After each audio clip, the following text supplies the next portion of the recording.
I was lucky. I'm probably one of the luckiest military guys. I was in cold weather training in Japan. We were at the base of Iwo Jima. We come in from being out in the ice all day, and they had called a formation. We out there. They said that it was a Cuban Missile Crisis. They said, we're going to board ship, pack all your gear, and head to Cuba. We had to write a letter home to our parents saying that we were going to be gone for a while and they probably wouldn't hear from us. So we were, you guys know about the Cuban Missile Crisis? That Russia gave Cuba these missiles. They were all aimed at the United States. And Kennedy was the president and told them to take them away. Gave them so many days to disarm them. And we were headed to Cuba, and then they took the missiles away. So we turned around, headed back to Japan. Years later, I was again cold weather training, Bridgeport, California. We come in they call us in for a formation. President Kennedy had been assassinated, supposedly by Cuba. Pack our gear, we'll be pulling out the next day. So we didn't sleep well that night, but we never headed to Cuba. Same thing with Vietnam. I got out of the Marine Corps 3 months before my outfit went to Vietnam. And I actually have a pretty neat story there. I'm getting out May the 28th, 1965, and I was a squad leader. My first team leader was a kid named Russell Metzger. Russell Metzger was from Northern California, and I don't know the city, but he's 6'6", 237. And I'm shaving the morning. The company came out with a thing that if your enlistment ended after September 1st, you would be extended and go to Vietnam with it. Metzger was supposed to get out September 4th. So he had a 4-year enlistment up after September, but he had to go to Vietnam with the company. So I'm shaving that morning, and he said, hey, throws me these car keys. He said, take my car with you. I said, Russell, I'm not taking your car. He said, I want you to take my car. This went on back and forth, and I ended up driving Metzger's car to come to Fremont, California to get married. I married a woman Marine, by the way.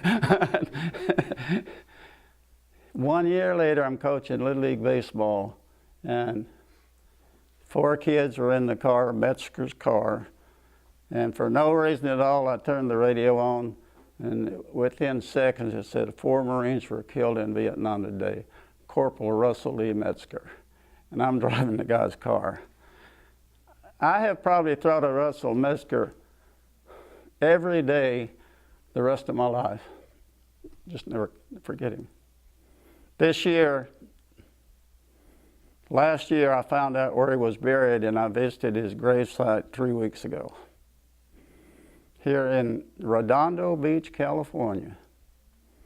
So that was my Russell Metzger story. Really nice guy. See, when I left Arkansas, we had gone through, we were segregated till I was out in junior high school, and we really, even after Little Rock in 1958, we still didn't mingle. And I got the first taste of that in the military. And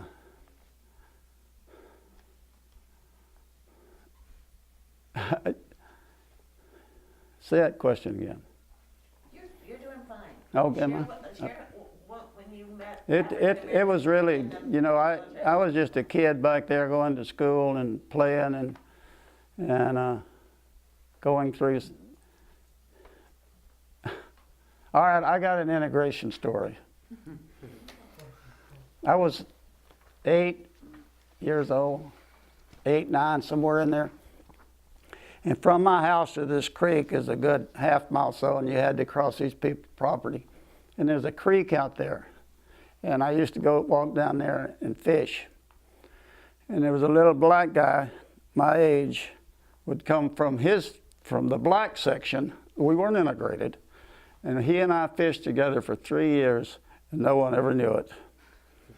His name was Isom. That's all I know, Isom. You never saw him again. No one ever knew Isom and I fished together. I was a senior in high school, well, I wasn't big, but I was a bad football player. And I'm walking, and this is after integration. I'm walking down Main Street with 3 of my football buddies, and here comes 4 black guys towards us. And we stop and look at each other, and I'm thinking, that's Isom. And he looked, we walked over and hugged each other, and everybody's eyes were about this big looking at us, what these two are doing. So I've never seen him since. Hey, you guys. Hey, here's what I can tell you. Treat each other with respect.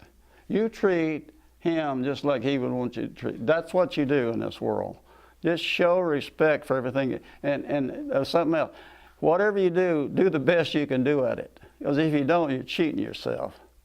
I mean, if it's homework, do the best you can do. If you need help, go to a friend. Go to it. You get help. But you don't make it all work. That's life.